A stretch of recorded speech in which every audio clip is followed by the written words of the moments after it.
Hello and welcome back to my channel.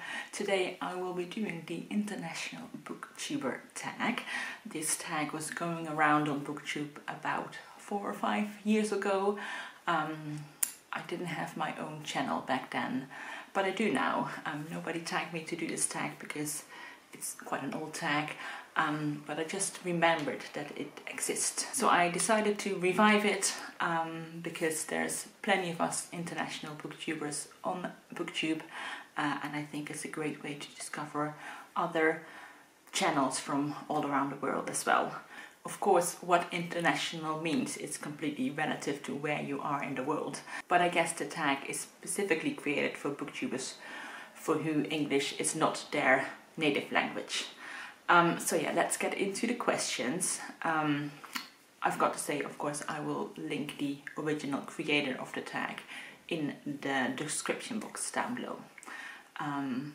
So check them out. I think they are still making videos. So question 1 is, where are you from and what is your native language or languages? I am from the Netherlands and my native language is Dutch, and yes, I also think it's weird that the word for Dutch looks so much like the Dutch word for German, which is Duits, or the German word for German, which is Deutsch. They could have gone with Netherlandish for Dutch and used Dutch for German, but they didn't, so there we are. I find it really fascinating how language works that way. Question number 2 is, in what languages do you read books?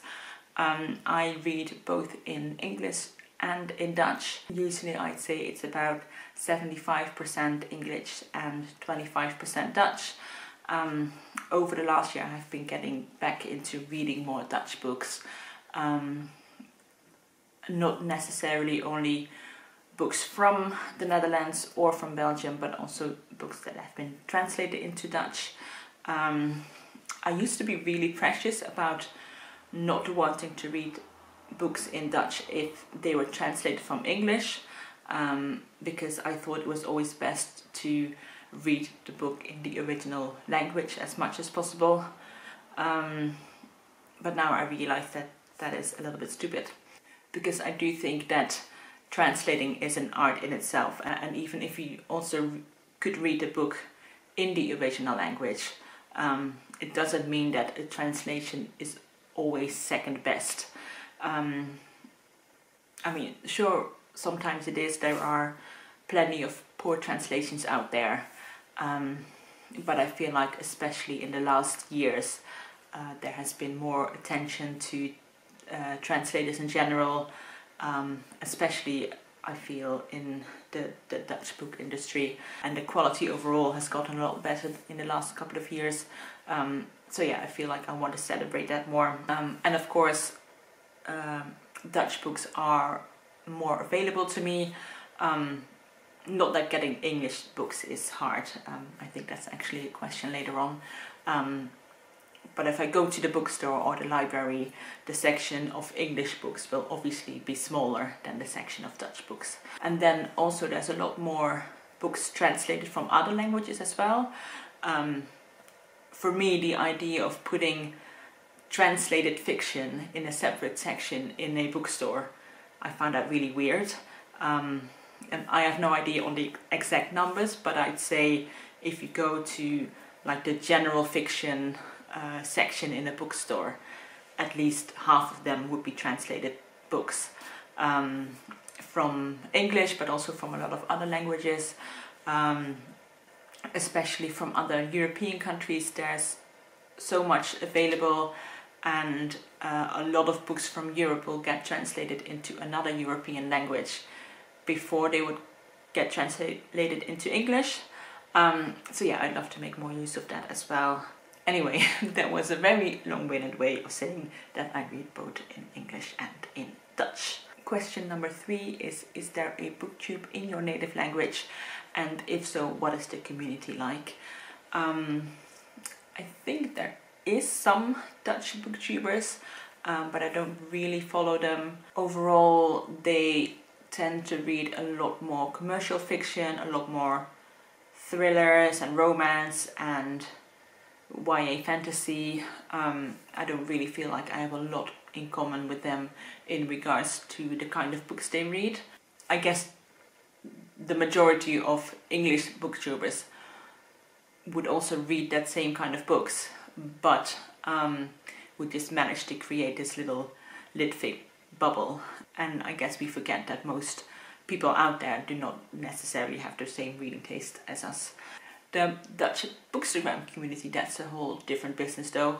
I started out on Bookstagram. I'm not really active on there anymore, mostly because I've taken the app off my phone and it's really difficult to post anything from a computer. But I do keep in touch with a lot of Dutch Bookstagrammers, and that feels a lot more like a community. I regularly do buddy reads with some of them. There's readathon events and book clubs. I've met quite a few Dutch Bookstagrammers in real life. So yeah, I feel a lot more part of that community than the Dutch Booktube community. I think BookTok is pretty popular as well, but that goes completely over my head, so I can't really say anything about that. Question number 4 is, if there is a Booktube community in your native language, why did you decide to join the international one? I guess I kind of answered that already in the last question, because the international Booktube community, I could find more people who read the same kind of books as I do. Dutch is just a very small language, so the chance that you would find someone who has things in common with you is a lot smaller. Just statistically, there's a smaller chance. And then also a lot of Dutch people who create content would do it in English anyway, like I am right now. Question number 5 is, are there any struggles or challenges for you as a non-native English speaker? I think pronunciation can be difficult sometimes. The thing is, I have lived in London for a couple of years, and back then my pronunciation was a lot better, just because I spoke English all day. And then if I would visit my family or friends back in the Netherlands, I would actually speak Dutch with an English accent for the first day or so. I think it's because you just use different muscles in your mouth. So literally your face has to get used to using your speaking muscles in a different way. And now, outside of making these videos, I rarely speak English out loud. Occasionally at work I have to use English, but that is usually with someone whose first language isn't English either. So yeah, I don't really speak enough English anymore for my speaking muscles to really get used to it. I don't know if this theory is true, but that's what I reckon. And often I don't even really notice it until I'm editing my videos, and then I'm like, yeah, that's not how you say that word. Same with grammar mistakes. I'll often be like, I don't know why my brain thought that was a proper sentence, but we have to go with it now. And also, and maybe this is not specifically a foreign language thing, but quite often I'm not entirely sure if I'm using a phrase or a word correctly, or that something actually means what I think it means. So I end up editing quite a few bits of myself out where I'm second guessing myself, or where I am looking up words, and then my vocabulary isn't as extensive as a native speaker.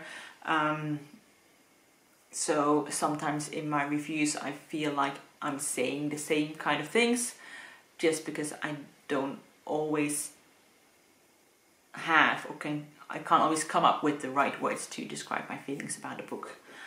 So yeah, that is what I struggle with mainly with being a non-native English speaker. Question number 6 is, how do you get hold of English books? Mostly I will get my books from an indie bookstore in Amsterdam, the American Book Center, which stock only English books. I visit them when I'm in the neighborhood, which luckily for my TBR isn't very often, but whenever I'm looking for a specific book, I can order them from their website. There's also some English second-hand bookshops in Amsterdam as well. My local bookstore and library will have a pretty decent English book section. I can use my Kobo Plus subscription for a lot of ebooks. I use Everend for audiobooks. So yeah, it's not super difficult to get a hold of English books for me. Getting books from small publishers can be a little bit more challenging sometimes, especially since Brexit. A lot of UK-based indie publishers have stopped international shipping just because the taxes got way too expensive. And then, so yeah, again, then going through the American Book Center is usually my best bet if I'm looking for a specific book. But yeah, overall, it's not really difficult to get a hold of English books, even without using Amazon. So I am very happy with that, of course. Question number 7 is, what is the best part of being a part of the International Booktube community? And you can answer in your native language if you want to, and add subtitles. Okay, it's really weird to switch to Dutch now. Het allerleukste vind ik dat ik op deze manier een kijkje kan nemen in het leven van mensen aan de andere kant van de wereld. En dat we ondanks de grote afstand toch samen kunnen genieten van verschillende boeken en dezelfde verhalen. En dat je je daarom op die manier verbonden kan voelen met iemand die je anders nooit zou zijn tegengekomen. Oké. I'm going to combine the last 2 questions together, and that is number 8, do you watch any other international booktube channels? Shout out any channels you want to, and 9, tag your fellow international booktubers. So I'm going to mention Faye from Faye's Parallel Stories, who is from Germany. Ania from Well Traveled Books, she's Polish, and I think she lives in Poland now, but if I remember correctly, she's also lived in Spain, and I don't think Polish is her first language. But yeah, she's definitely international, so I'm gonna tag her and then she can explain all that. I'm going to tag Manny of Reading with Manny, who is from Uruguay, and Novella, who is from Belgium. Oh, and then of course my fellow Dutchie Milena from Milena Reads. So yeah, that's who I'm tagging today. If you consider yourself an international booktuber and I haven't tagged you, please consider yourself tagged and let me know, because I would love to follow more booktubers from all around the world. That's it for today, only a short video. I hope you enjoyed it. Thank you so much for watching, and I will see you in the next video. Bye bye.